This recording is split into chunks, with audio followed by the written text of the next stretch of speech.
The United Kingdom versus the United States of America. 20 differences. I'm Chris. This is Yellow Productions. I do travel guides that are fun, informative, and entertaining. I just returned from a trip to the United Kingdom, and in this video, I'm going to be telling you about, as an American traveler, what I found some of the major differences were between the two countries. I find it particularly interesting because the U.S. definitely owes its roots to the United Kingdom, and in 200 years or so that we've been different countries, it's interesting to see how much has changed and we've evolved different cultures. This is a live stream, so if you're on the live stream, leave a comment, let me know what you think, or ask a question. If you're watching the archive and you want to tune into my next live stream, it will be in 2 weeks on May 14th, which is always a Monday at 8 p.m.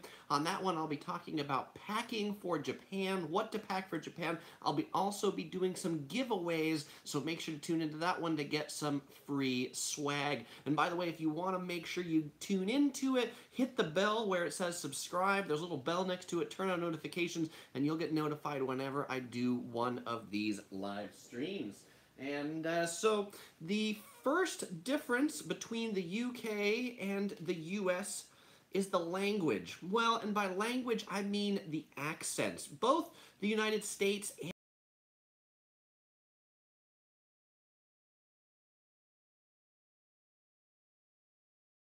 differently. And, it's funny, when I listen to British English, I often find it to be what seems like a more refined version of English. On the airplane out there, there was a British mom sitting behind me reading a bedtime story to her son, and it really felt like something out of a movie, something like Peter Rabbit, just a much more refined English. And there's tons of different accents. There's not just one, but there's, certainly the British English, the Scottish English, and so it is interesting to hear all the different ways English is pronounced. And particularly, I don't often think of myself as having an American accent, but I realize I do. Particularly in the UK, there were a number of people that said they liked my English accent, particularly when I asked for water. And that's it, they pronounce water differently. Like can't.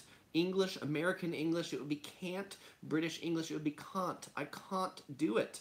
And some words that are just different between the UK and the US. For example, in the UK, if you order chips, as in fish and chips, well, those are not potato chips. Those are not thin fried things that come in an aluminum bag. Chips in the UK are thick French fries or thick wedges of potatoes. If you order fries, then those are skinny fries. They have those too. Those will typically be at a burger restaurant, almost only at burger restaurants. And if you want those things that come in an aluminum bag, well, they call those things crisps. So what we would call chips in the US, they are crisps in the UK. And I find it interesting, again, that we share this common English language, but even some of the words we use differently. And SoCal Seth comments and says, the bonnet or boot of a car. That is how they refer to a trunk. So there's a lot of different English words.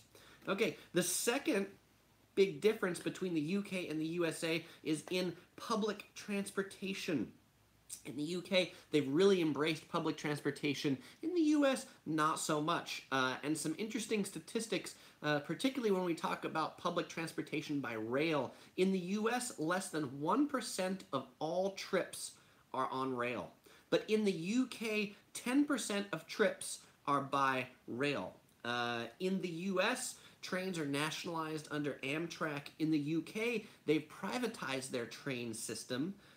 In the US, there are 233,000 miles of railroad track. In the UK, there are 21,000 miles of railroad track. So there's 10% less railroad track, 10% of the railroad track in the UK, but way more trips. In the US, across all of our rail, there's 30 million passenger journeys per year, but in the UK, they have 1.69 billion passenger journeys a year, so they've really adopted public transportation, particularly trains, quite a bit more. Though, because they've privatized their trains, they are a lot more expensive. And so hey to everybody who's joined into the live stream. Easton, SoCal Seth, Tanner, Brandon, Damien, Clement has joined in from Singapore. He can catch it because there's no school. Brandon comments about the free swag I'll be giving out in the live stream. Excellent. C. John Vlog commented on British English, aluminum versus aluminium. Yes, in the US it would be aluminum, and British English it would be aluminium. Jake McShane joined in. Good evening. OC Girl fancies how they say fancy something. I fancy this. Would you perhaps fancy a tea? From Dickies, perhaps. Brandon says UK does not have the luxury of land. That is right. The UK is quite a much smaller country than the US. So that might be one reason why they can take trains more than planes. We certainly have to fly a lot more in the US to get to different countries. You know, from the US, you can start in San Diego, then go 6 hours to New York City, and you're still in the same country. But in the UK, if you get on a plane for 6 hours, you will be in Russia. You'll have gone over way many more countries. Hong said hello from Vietnam. Welcome, Hong. And Gabby's joining from Illinois. Thank you, Gabby. And David M says hello. SoCal Seth says the U.S. has way better sandwiches. Interesting, SoCal Seth. I would argue that the UK has a bigger sandwich culture, and we're going to get to that in food. But tell me, what do you like about US sandwiches better than UK sandwiches? All right. The third difference between the UK and the US is the subway. And so in this case, I'm going to compare the London Tube to the New York City subway, because I think New York City and London are kind of similar in size and scope. London's Underground, as it's called, is one of the most famous underground trains in the world. They specifically don't call it a subway. A subway in London is something that's a pedestrian underpass, or they call it the tube.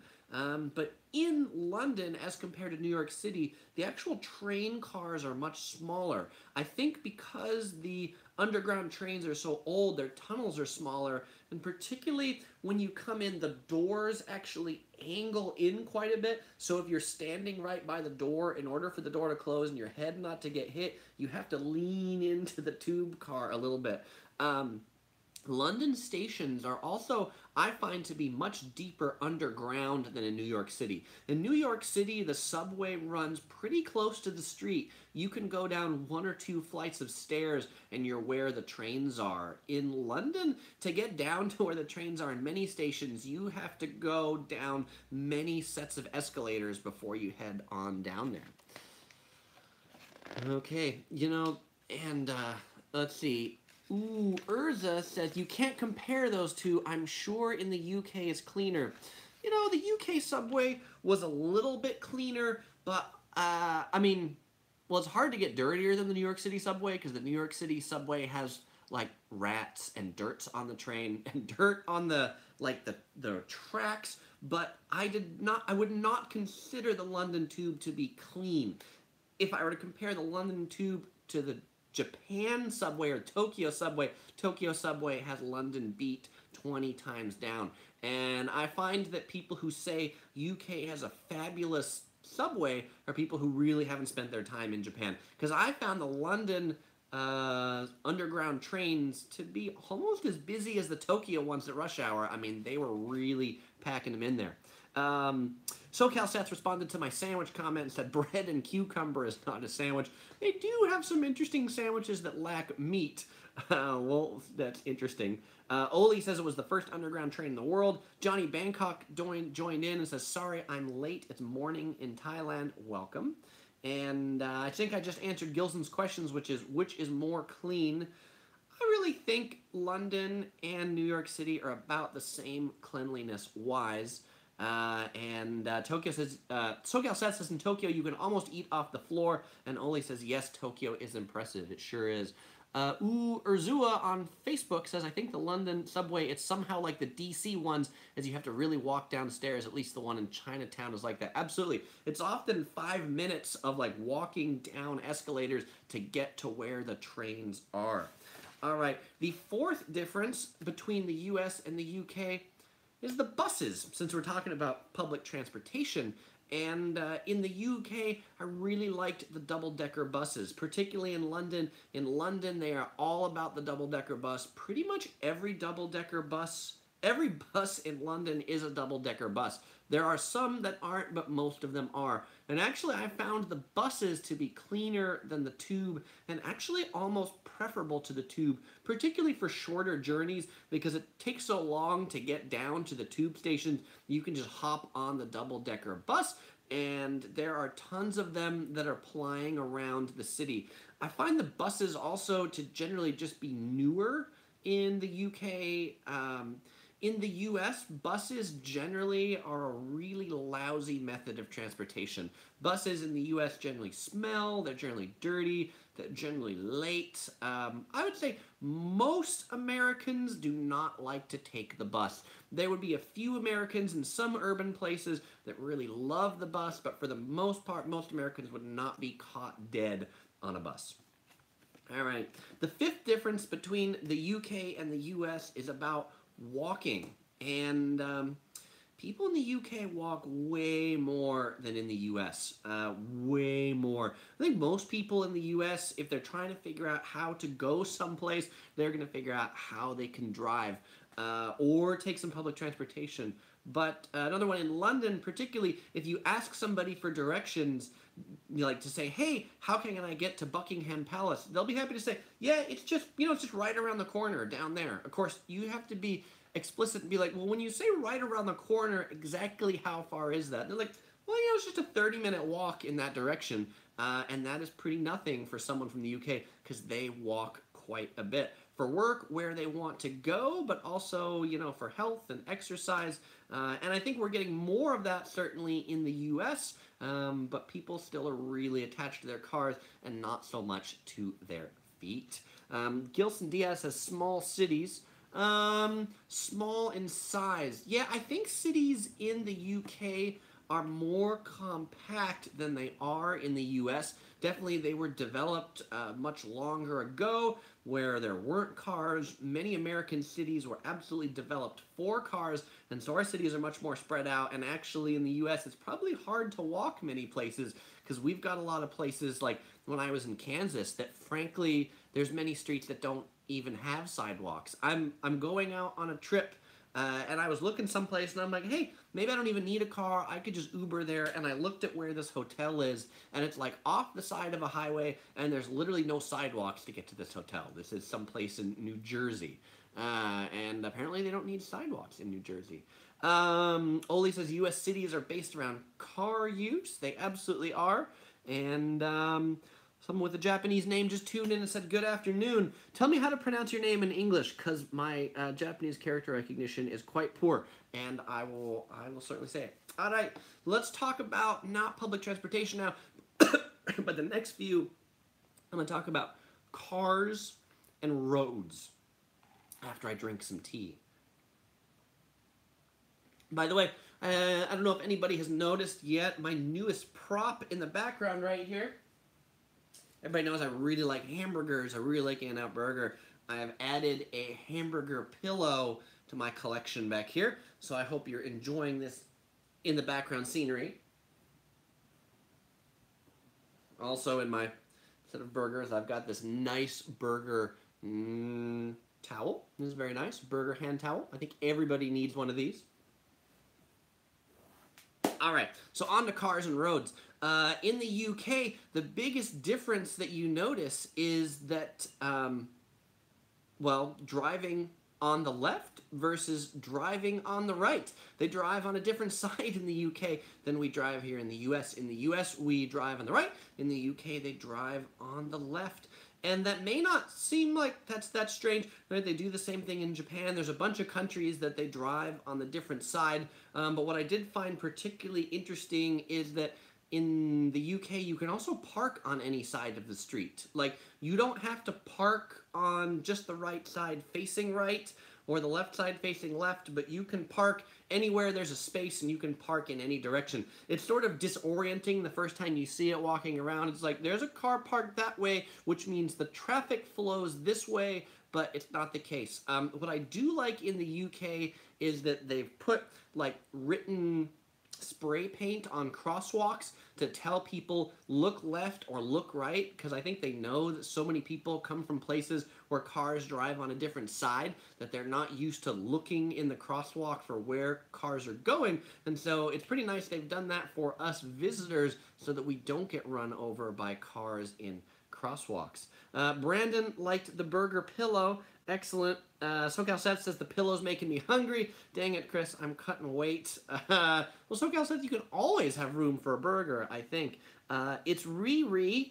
Says, I don't think I can drive on the left side. Maybe not at the beginning, but I think you can get used to it. Carl Johnson says, I remember my first time in London. I almost got hit when I was walking across the street because I looked the wrong way. I think that's an experience that many people have their first time in the UK. They're just not used to cars going that way. Johnny Bangkok says, Thailand also drives on the left. Got used to it pretty quick. Gilson says, nowadays drive in London center is very hard, isn't it? It is hard to drive in the center of London, Gilson. Particularly, they have what they call a congestion charge in the center of London now. It's something like 7 or 8 pounds, where if you drive in the center of London from like 7 a.m. to 6 p.m., then they charge you basically a 7-pound toll for coming into the city center. And it's really crowded and really pretty slow. So I certainly wouldn't recommend driving in the center of London. Damien says, when I go to LA, I will be driving really nervous about that. Damien, where are you from? Are you from someplace where traffic isn't that bad? I mean, I don't think LA's that bad. The traffic is just slow, but I think you can get used to it. Oli says, fuel gas in the UK and Europe is way more expensive, so the cars are very quite efficient. US gas is very cheap, so everyone seems to have a massive engine. That's probably true, and I think in the US you find cars, not in addition to just massive engines, but big cars, right? We have very big cars in the U.S. The sport utility vehicle is like the car of the country. The Lexus RX, the Ford Explorer, cars just seem to get bigger and bigger. These would be the kind of things that you'd be able to park, well, pretty much nowhere in the U.K. Yes, cars there are much smaller. And I think in the U.S. we often live more in our cars. But in the UK, cars are just more transportation as opposed to an extension of a person. But we definitely, because we spend so much time in our cars in the US, they really become part of us. I mean, for those of you who know the history behind my channel, Yellow Productions, it's because I drive a yellow car. So that kind of went into everything. Yellow shirts, yellow watches, yellow cups. It all started from the yellow car. Damien says he's from New Zealand. Yeah, Damien, New Zealand is probably a lot less traffic than LA, but I think you'll be okay.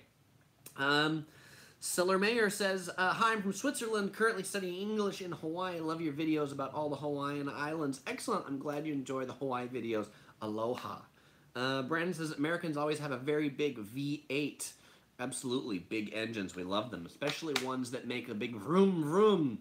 All right, the 7th difference between the UK and the US, we're still on cars and roads, is roundabouts versus intersections. So in the US, we're really big on the concept of an intersection with a traffic light. But in the UK, the preferred method of 2 roads joining is really a roundabout with no signals. Cars that come in, cars that yield, they have a lot of roundabouts across the UK. For the most part, we don't really have many roundabouts in the US. We would often, I think people in the US often don't even have the term roundabout because there's so few. We'd call them a traffic circle. And of course, educated people would say, well, there's a difference between a traffic circle and a roundabout. We're not even going to get into that for this video. The other thing that was interesting about the intersections in the UK versus the US is how the traffic lights turn. So in the US, there's green, it means go. Yellow means the red's about to come, and then the red comes on, which means stop. In the UK, when they go back to green, red goes to yellow and then to green. So that way cars can go and say, oh, it's about to turn green and get ready to come off the intersection. That's also great as a pedestrian because if you're looking at the lights and you're sort of crossing at the last minute, you can see the yellow and be like, I better get out of the street in 2 seconds, otherwise they're going to run me over. Holy Brown says when they came to LA, they rented a Ford SUV and everybody loved it. So much space. There is a lot of space in Ford SUVs. Claire Lowe joined in, says, hi, good to see you live again. Claire, thanks for joining in. Good to see you again, too. Brandon says, have you seen that crazy roundabout? Which crazy roundabout? There's probably a lot of crazy roundabouts. I've seen many crazy roundabouts. Gilson comments and says, like the Arc of Triomphe in Paris, that is a definitely very big roundabout. Tanner Wilson says the USA is trying to have more roundabouts. A couple cities in the Dallas-Fort Worth region are creating more of them. Yeah, I think in the US we create them more, almost more as like traffic calming devices. I know in Southern California they've been putting roundabouts into like residential neighborhoods, and it's a way to make cars slow down because in order to go through the roundabout, you generally have to slow down to go in through it. Brandon, I don't know. I'll have to look that one up. It's Riri says there's lots of roundabouts in New England. Well, hey, that would make sense in New England being a lot of roundabouts since that's some of the first part of the U.S. developed by people who came from the U.K. All right. The eighth difference between the UK and the US is about the roads. And the roads in the UK are much curvier than they are in the US. US cities have mostly been developed with a grid system, particularly if you've been to Manhattan, you'll know it. There's the streets and there's the avenues. So the streets go north to south and the avenues go east to west, and it's just a grid. You go to almost any downtown major city part of American cities and you will find this grid, straight lines. British cities, very curvy, no straight lines at all. I mean, I don't think London has one straight street to it at all. You know, the one U.S. city that kind of integrates straight streets and traffic circles is Washington, D.C., but Washington, D.C. was built by a French designer, Lafont, and the traffic circles in D.C. were actually built as fortifications or defenses so that Washington, D.C. could be very defendable because all you have to do is defend like 8 or 10 traffic circles and all the roads lead into those traffic circles. So a very interesting thing. But the curvy streets, I'll say for someone who's a visitor, makes it a bit harder to navigate around UK cities because you don't just necessarily go, hey, if I follow the street, I'll get to where I'm going, because everyone curves in a little bit of a different direction. And SoCal Seth says the streets usually go ABC 1, 2, 3. That is very true. So in New York, it's the lettered avenues and then the numbered streets, A, B, C, D, E. And for those of you who like musicals, there's a great musical called Avenue Q in New York, because there's no Avenue Q, but that would be off in the river someplace. But if you go to New York, definitely check out Avenue Q. Great musical. All right, the ninth difference between the UK and the US is about taxis. So this is a little bit of London versus New York, but taxis in London are black. They're famous black taxis, and in New York, the taxis are yellow. In London, pretty much every taxi is the same vehicle. It's the same make and model. They have the same shape, although they've been coming in different colors now. One nice thing about London taxis is they don't have a trunk. They've basically put all the trunk space just in the front of the car. So all your luggage, like when the taxi opens the door, you just put all your luggage in the floor and then you come in. It's kind of nice to just have your luggage there and not have to then go into a separate trunk to go get your stuff. I also think taxi drivers in the UK are way better than they are in the US. London is known for having some of the most professional taxi drivers of any city. They have a stringent test called the knowledge test, which usually takes London taxi drivers 4 years of study to study up on this, where they're quizzed on routes and streets and how to get places. And this test has a failure rate of 95%. So it's really very difficult to become a London taxi driver, but when they are one, they're quite a good one, which is in comparison to most US taxi drivers, where if you ask them to go someplace, they generally look at you like, I have no idea where that is. Which I think has really led to why Uber is so popular in the US, because you no longer have to have a discussion about where do I need to go, but you just call an Uber and they already have your destination. Because when the taxi driver doesn't know the city any better than you, then they might as well just follow the Uber GPS directions. Gilson asked, which one is the most expensive? Oh, London taxis for sure. London taxis are really expensive. I took a taxi. Well, let's see. How much are the taxis? Like the taxis from London Heathrow into central London can be near $100, and that is like 18 miles. So taxi in the US would not cost you that much. Oli comments and says Uber has become very popular in London as London taxis are very expensive. It is true. The only thing that I think still makes taxis better in the UK and in London is they have dedicated bus lanes, and the taxis can use the bus lanes as well, which Ubers can't. Hunter says he used to live near Hartford, Connecticut. There's a lot of roundabouts there, which would also be in New England. So definitely up on the East Coast.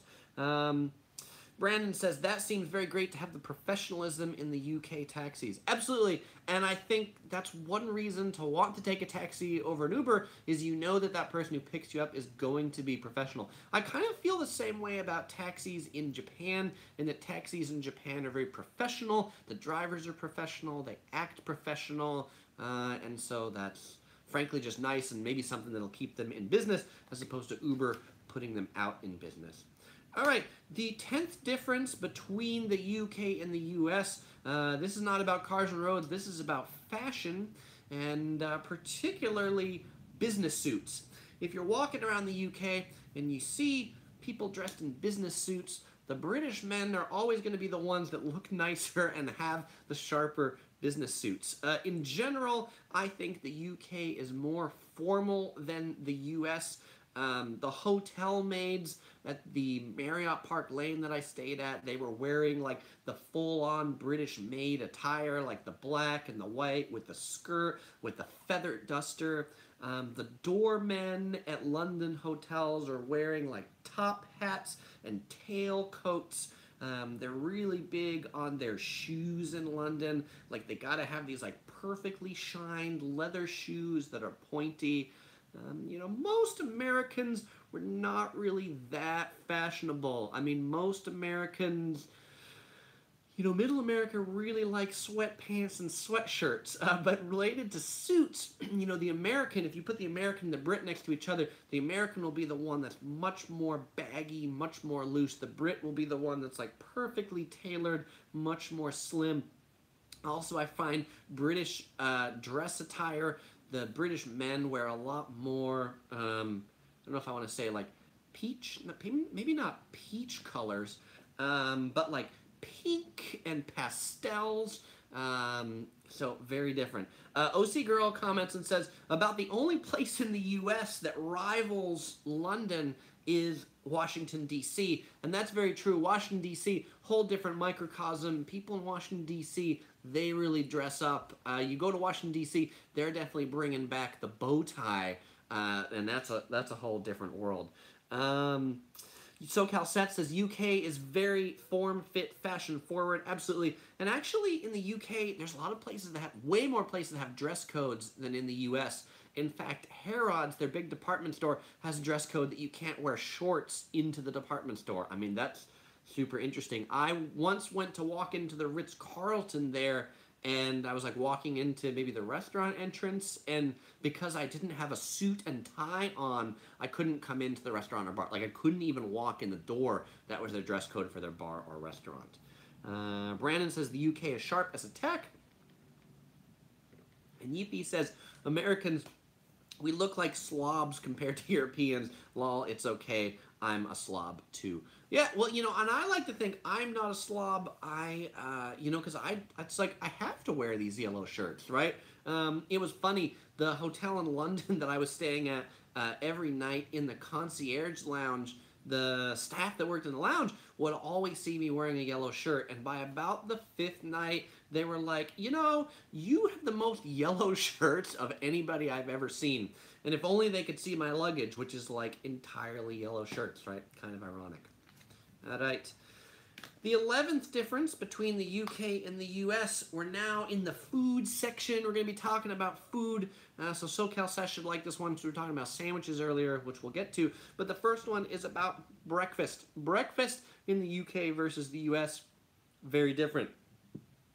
In the UK, their classic breakfast is what's called the full English breakfast. The full English breakfast typically has eggs, bacon, sausage, tomato, mushroom, beans, hash browns. Sometimes it can have sausage that's been made out of pig's blood. Sometimes it can have some other things, but that's generally the collection that you'll get. There's always toast as well. I don't know if I mentioned that. Toast with butter and jam. SoCal Seth says beans with breakfast. It's BS. Yeah, they're sort of like a barbecue bean. Maybe you'd get at like a barbecue restaurant.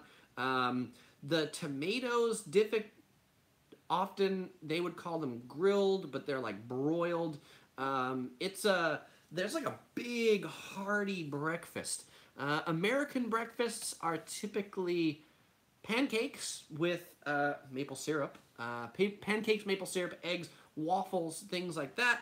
But you can definitely know when you're traveling around the world, if you're in a hotel that has beans for breakfast, then you know it's one that caters to a lot of people coming from the UK. Scotty Campbell on Facebook joined in, says, hello, Yellow Productions, good day, champ, from Wollongong, Australia. Scotty, welcome. Thanks for joining in. Brandon says, good thing I'm snaking right now. Johnny Bangkok says, beans, black pudding for brekkie, yuck. You know, I've actually come to take an appreciation for the beans for breakfast. SoCal Seth says, spotted, yes. There's a term that I won't use in here because it's a family-friendly channel. Johnny Bangkok says, British bacon is ham. Right, so let me talk about bacon right now. So bacon in the UK versus the US is very different. So American bacon comes in thin strips with streaks of fat running along them. British bacon is leaner with a border of fat along one edge and comes in a rounder shape. And the difference of the shape is that American bacon versus British bacon come in two different cuts of pork. American bacon comes from pork belly, which is a much fattier cut of meat. British bacon, on the other hand, comes from the pork loin, which is a much leaner cut. British bacon is similar to Canadian bacon, and if you're in the UK and you want something that's close to American bacon, they have this thing called streaky bacon, but it's not really the same thing. And I think that's something where if you talk to people from the UK and the US, they'll complain and say they can never find British bacon here. Conversely, Americans living in the UK will complain that you really have a hard time finding American bacon in the UK. Gilson says, when you go to a hotel, the breakfast is a mix of US and UK. That's probably true because there's a lot of Americans that are in the UK. SoCal Seth says it's more like Canadian bacon. Absolutely. Brandon says snacking, not snaking. That's good. And Tanner Wilson says that seems huge for breakfast. Can you get smaller sizes of a full breakfast? The full English breakfast is typically very, very huge. One of the hotels I stayed at while I was in London provided the full English breakfast. That review will be coming out in a couple of weeks. It's the London Park Lane Marriott. But like when they put this on my table, I mean, the amount of food on the table was gigantic. Which is funny because I'm going to talk about portion sizes in a little bit, and meaning that portion sizes in the UK are generally smaller than in the US, but apparently not for breakfast. They really love their huge, full English breakfast. All right. The 12th difference in food between the UK and the US is scones. Scones are way better in the UK. Scones in the US are hard as a rock. I do not like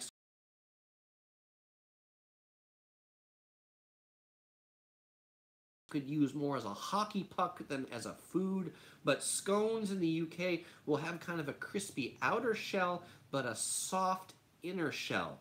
And they're also really big in the UK when you get a scone to serve it with clotted cream. Clotted cream is something that I've never seen in the US. Frankly, I don't even know if it exists in the US. I mean, I actually have seen it at some high-end supermarkets like Whole Foods. It is basically like an almost thicker version of butter, very thick, very creamy butter type spread, and it really goes well with the scones.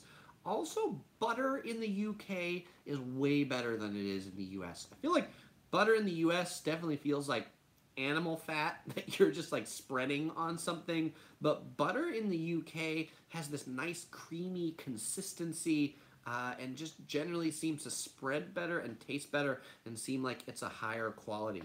Um, Brandon asks, how many plates did you eat for breakfast in the UK? This might be in relation to when I was in Japan. I got like these breakfasts that had like 20 plates. In the UK, I think the full English breakfast maybe had 4 or 5 plates between the fruit, the pastries, the eggs, the this and that. Not nearly 20 like in Japan. Yippee says, how old are these American scones you're eating? The ones I eat are pretty soft. I don't know, Yippee, maybe you get scones from better places, but just wherever I've had scones, they're often pretty hard. Gilson says butter in Europe is fantastic. It is definitely better than here. Irish butter, definitely famous as well.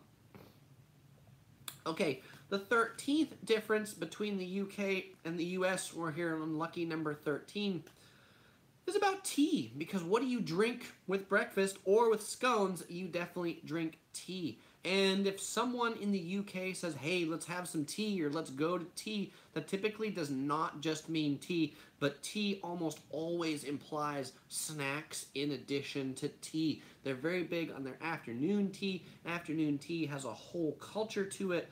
And I quite like the afternoon tea concept because it's nice to have a little bit of sweets or snacks along with your tea in the middle of the day.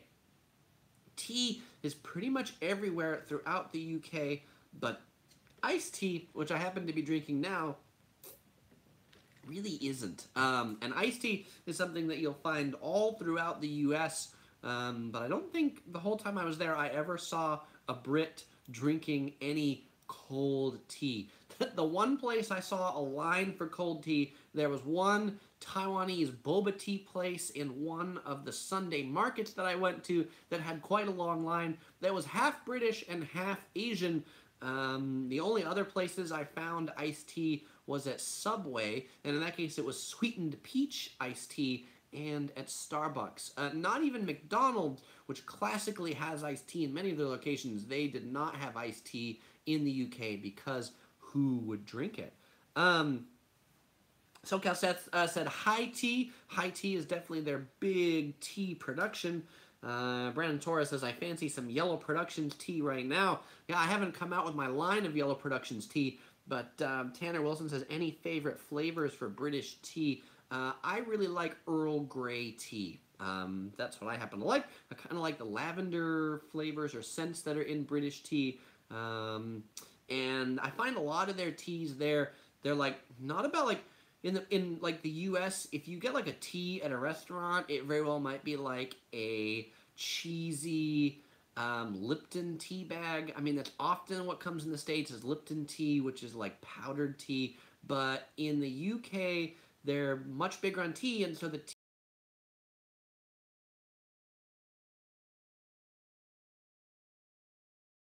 one of the things I brought back this time was some rose tea, which is pretty good, from Whittards of Chelsea.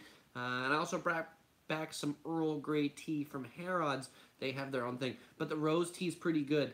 And for someone who drinks a lot of Taiwanese milk tea, you'll often find rose milk tea and what they call royal milk tea. Royal milk tea is Earl Grey milk tea, iced, and then rose milk tea is obviously one that has roses in it.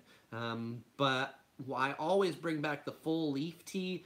I am definitely a tea snob, and so I like my tea from actual tea leaves, not from powder in bags. Shannon Radford on Facebook says the best sweet tea is at Chick-fil-A.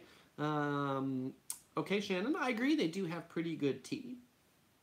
Johnny Bangkok says Earl Grey is too strong for me. I think that Earl Grey, I mean, like the tea bags will say something like brew for 3 minutes. I brew it for about 30 seconds. I don't like my tea particularly strong. SoCal Seth says, I don't understand milk in tea either. And that is right. They do drink milk in their tea quite a bit. And this one event that I was at there, they had already brewed tea, and it was like an English breakfast tea. And now I know why they call tea black, because when you pour this tea, it was black. Like, it looked like coffee. There was coffee and there was tea, and when poured, they were both the same color. And frankly, that's why you need milk, because this tea was undrinkable without putting milk in it. After you put milk in it, then it was pretty good, but it needed that. David M says obligatory In-N-Out comment, which is the, yeah, I often have In-N-Out, but today I have Dickies. I love their yellow cup from Dickies. This is not sponsored by Dickies, but fantastic yellow cup. It actually says that on the back. Big yellow cup. All right. So Calcet says milk and tea, warm beer. No wonder we rebelled. Warm beer. I am going to talk about that in 2 more numbers. All right. 14. The 14th difference between the UK and the US is portion sizes. The portion sizes for food much smaller in the UK than in the US. For food and for drinks, you would never find a drink this size in the UK. Drinks there are significantly smaller. I mean, not nearly as small as they are in Japan, but when I went to Subway to get some iced tea, the largest drink they had was maybe like a 20-ounce cup, which in the US is often the smallest drink size that we have. And which is kind of interesting as an American chain that they didn't have any bigger drink cups. And me, I like to, whenever I'm on travel, I often find a place that has a large cup that I can have with a straw, because I find it useful to put next to my bed. I go to the ice machine, I fill it up with ice, and I have water, then I have an iced drink all night. And that way, I don't have to drink out of the, what I would call, questionable water glasses in the hotel that I have no idea when those things were cleaned for the last time. Gilson says only in the UK or entire Europe. Yeah, this is probably an entire Europe conversation, that Europe definitely has smaller portions than the US. But certainly for folks that are coming from the UK or Europe to the US, then things here come in huge portion sizes. The 15th difference between the UK and the US is about eating and how people eat. And I think this is one of the quickest ways to tell a Brit from an American if you're at a dinner in mixed company is in the UK, they'll eat with their fork in the left hand and the knife in the right. And they'll hold them. Like, eating is a two-handed affair, and they'll never get put down. Cut, eat. I think it's far more elegant in the UK than in the US. In the US, we'll reverse them. Fork in the right hand, knife in the left hand, typically, or maybe the other way around. But either way we do it, we typically will cut the food and then put the knife down, reverse the hand that the fork is in, and eat it. So the Americans you'll always see as putting their cutting utensil down to eat, but in the UK they'll be holding the utensils at the same time. Also, in the UK, to signal that you're done, like the only way to signal that you're done really in a restaurant is to take the knife and the fork and place them on the plate kind of at a cross. Not together by the side, but crossed. And that's actually, had a American colleague that I was talking to, and that was the way I knew they hadn't been assimilated into the UK yet, was they were still interchanging their fork and their knife. It's just sort of interesting. So if you do go to the UK and you're not from a country that does that, take a look and see who puts their knife and fork down or who keeps them in both hands. The 16th difference between the UK and the US is about pubs, bars. So a bar, a place that serves alcoholic beverages, it would be called a bar in the US. In the UK, it would be called a pub. And in pubs, the classic drink is beer. And beer in the UK is often known as being served warm, but people in the UK would say, well, it's not warm, but it's typically served cool, but not ice cold. So American beer is almost always served ice cold. On a Fahrenheit perspective, that might be just above freezing. So something like 38, 39 Fahrenheit, Celsius, 0, right about freezing. The whole ultra cooled thing is very popular. We like the beer right at the freezing point. In the UK, they're going to serve them warmer. So in the Fahrenheit, like 54 to 57 is a typical serving temperature for beer in the UK. The other thing that's interesting about drinking in the UK is it is perfectly legal to drink out on the street. And so, like a busy Friday afternoon in London, the pubs will overflow out onto the street with people drinking out onto the street. And by overflowing, I don't just mean like 1, 2, 5, 10 people. I mean, these pubs in central London will have hundreds of people standing outside of the street on the pub. I mean, it's pretty impressive how many people will go to these pubs and there's just not enough space inside, and so they'll just be everywhere outside. And then, along the Thames River in London, people will take their beers from the pubs there, sit there on the wall, and then just leave their beer glass right along the wall for the pub to come and collect later. I mean, that's just something that in the U.S. you almost never see, because about the only city in the U.S.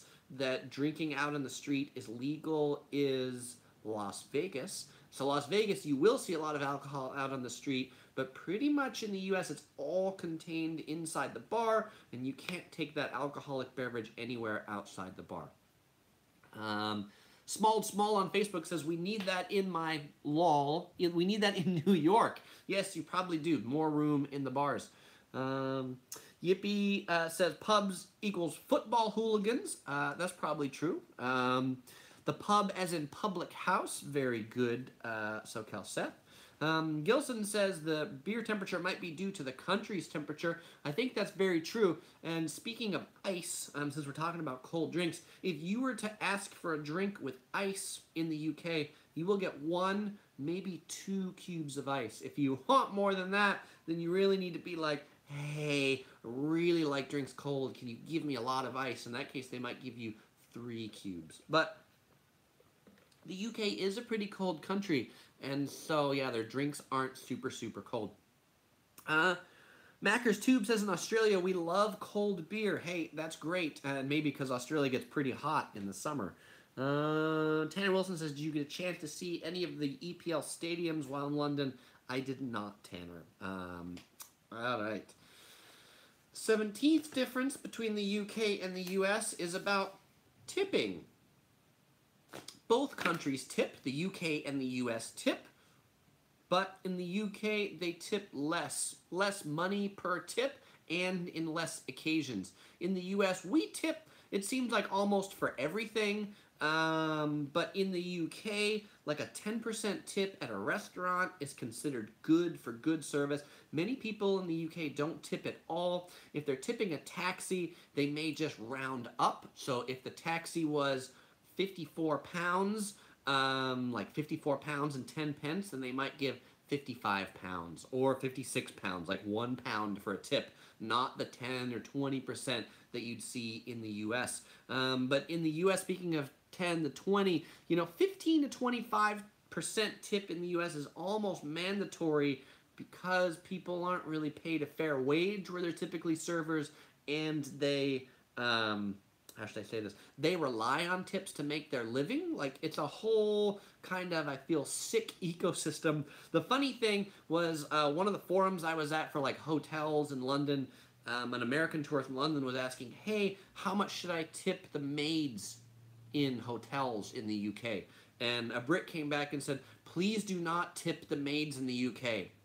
I don't want them to become like Americans and expect tips, because if they expect tips, then it means the hotels won't have to pay them a fair wage anymore. So that was kind of interesting. At pubs in the UK, you don't tip when you get a drink. In the US, you pretty much leave a tip. You go get a drink and there's a tip jar or something to leave there. I mean, you've even got like tip jars for coffee in the US.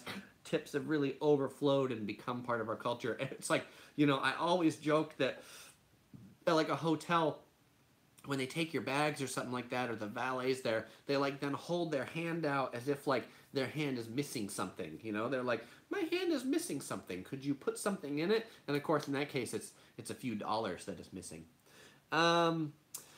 Antonio Cervantes says, and this probably goes back to my number one of the big differentiations is in the UK, it's lifts. In the US, it's elevators. Lifts versus elevators. That is definitely a difference.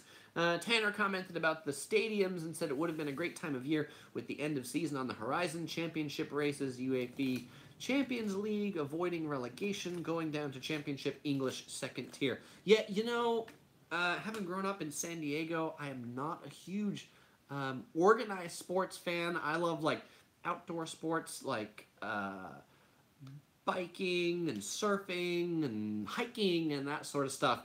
I've never really me personally big into stadium sport. Probably the only organized sport I would say I really like is sumo wrestling, because I think that is just amazing. It's Riri says, wow, the tips are a huge difference. It's good to know they are a huge difference. Johnny Bangkok says, I've seen tip jars at the 7-Elevens in Thailand. Cheeky monkeys. Now that is going pretty low to ask for tips at 7-Elevens.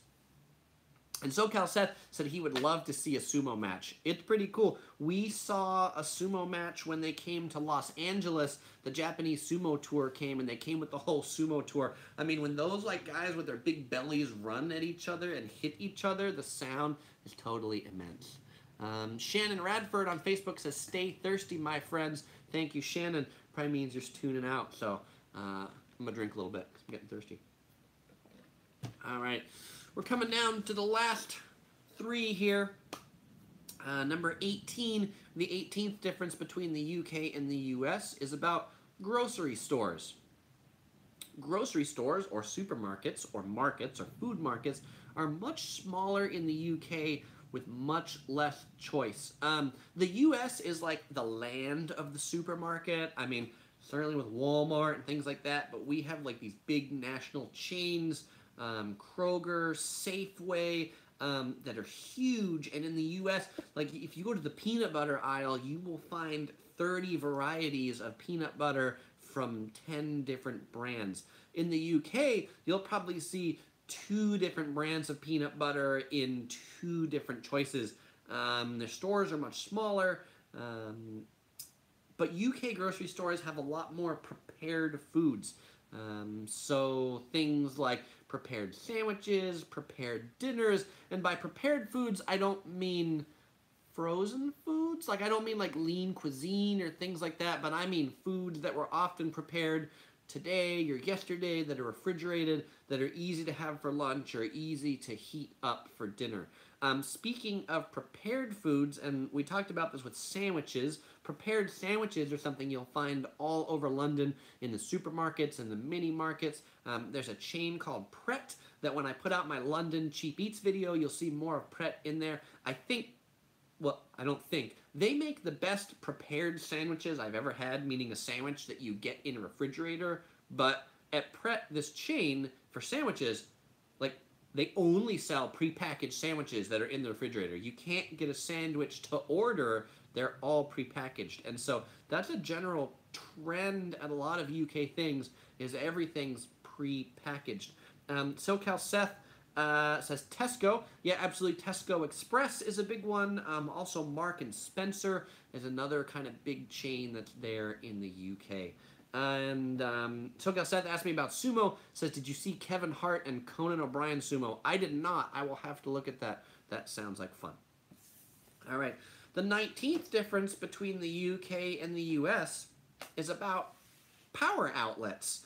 And obviously there's, like what a plug looks like. It's smaller here. The UK plug is a really big plug, different prongs, but the biggest difference about power in the UK versus the US is power outlets in the UK have a switch. Like, there's the place you plug it in, and there's a little switch next to it.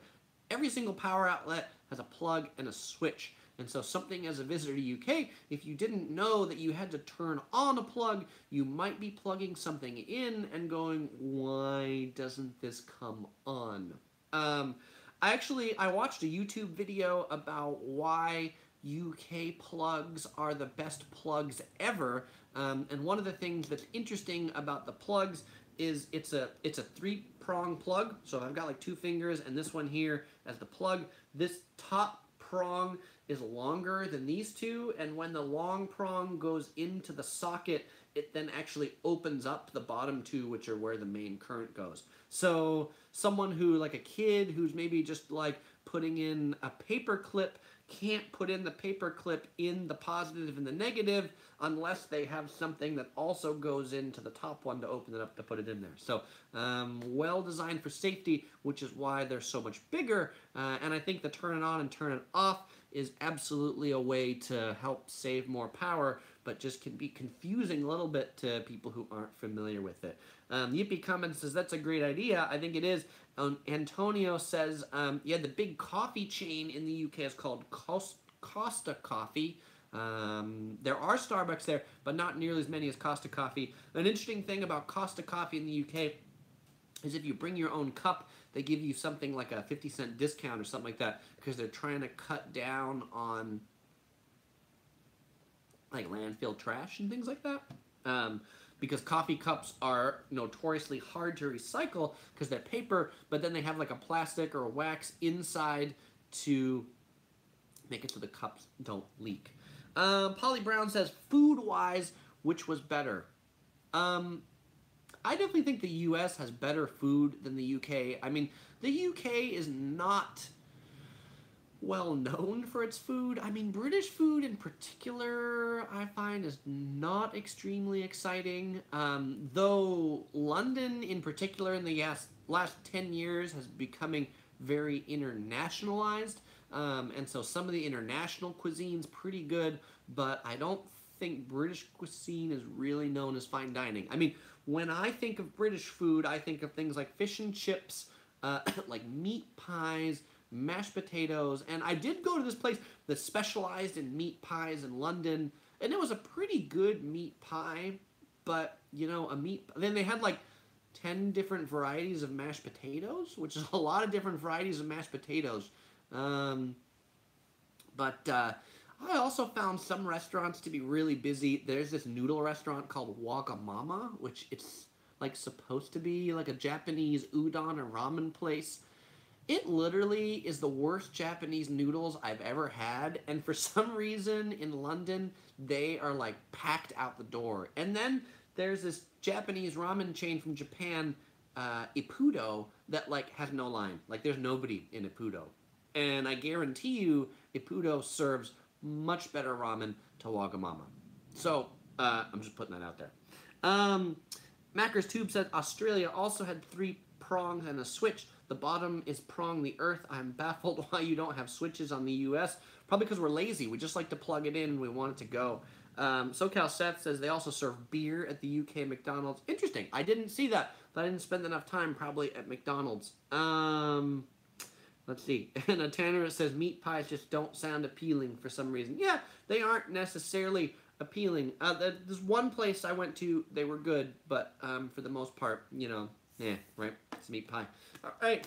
The last difference between the US and the UK, before I mention it, I'll just say if you have any final questions, make sure to hit them up now. And then the next live stream is going to be in 2 weeks from now. It's going to be May 14th on Monday. I'll be talking about how to pack for Japan, what to pack for Japan. I'll also be doing some giveaways. I'll be giving away some swag. I'll be giving away some socks in particular, some neat socks. So tune in. Those will be given away during the live stream if you want some. And so the 20th difference is definitely the royal family. Yes, the royal family is like everywhere in the UK. I mean, you turn on the nighttime news, they're talking about the royal family. You go to the supermarket, you'll see the gossip magazines talking about the royal family. You go to gift shops, you'll see cardboard cutouts of the royal family. You'll see like magnets of the royal family. I mean, it is all about the royal family in the UK. And I think the whole royal class, this, that, I think we kind of in the US don't really understand that, and frankly don't really care. I guess it's something to talk about, right? It keeps the news busy. It keeps the gossip magazines busy. I don't really care about, Kate and whomever's latest baby, right? But on Facebook, Ben just joined in and said, "Hey, Chris, sorry I'm checking out the vid now." It's okay, Ben. Thanks for joining in. We're almost done. SoCal Set says, "Yeah, the royal family. Who do they think they are? Yeah, they're just royals. Tanner Wilson says, "Was it decked up with royal family with Prince Harry's wedding coming up and Prince William just having their kid while you were there?" Absolutely. That was everything, everywhere. Isaac Brown asked a question about Hawaii. He says, "I'm going to the Hilton Hawaiian Village in Waikiki on May 5th, 4 days. Love your videos on Honolulu." Isaac, excellent. Thank you very much. I hope you enjoy the Hilton Hawaiian Village. Hope you've checked out my Cheap Eats in Waikiki video. Some pretty good, tasty things there. The Blue Water Shrimp has a location in the Hilton Hawaiian Village, so you can check that out there. You don't have to schlep over to Ala Moana, but it's cheaper if you go to Ala Moana. Definitely get the garlic shrimp. Gilson says, "Thanks for the information. I'm going to Switzerland this year. I watched all of your videos about it. Very nice. You help a lot." Gilson, excellent. Thank you for the feedback on the Switzerland videos. Are you going to make it up to the Jungfrau or the Schilthorn? I hope so, because those are definitely two of my favorite places in Switzerland. Yippee says, "A tour guide told the group that people are not allowed to personally insult the Queen. Some law. Not sure if it's true or not." I have no idea, Yippee. I did not stand in front of Buckingham Palace and personally insult the Queen. Jose Martinez says, "Had a long day, came in late, good to see a bit, looking forward to the next. Stay well." Jose, thanks for joining in. Then join in 2 weeks from now for the next one. You can certainly watch the archive and the replay. Isaac says, "Check it out, love the Cheap Eats video." Excellent, Isaac. And on Facebook, Shannon says, "Any more Hawaii videos?" Not until the next time I go to Hawaii. So what's there is there right now. I think the last ones I published were on Kauai. The Kauai videos came out, maybe 4 months ago, something like that. That's the newest set. And with that, I've been going an hour. It is 9 o'clock LA time, so I'm going to say thank you very much. Thanks all for tuning in. Join me in 2 weeks on May 14th. Make sure to hit that bell, turn on notifications so you get the notification when I'm going live next time. All right, thanks everybody. Keep on traveling and have a good morning, good day, or good night from wherever you are. All right, peace.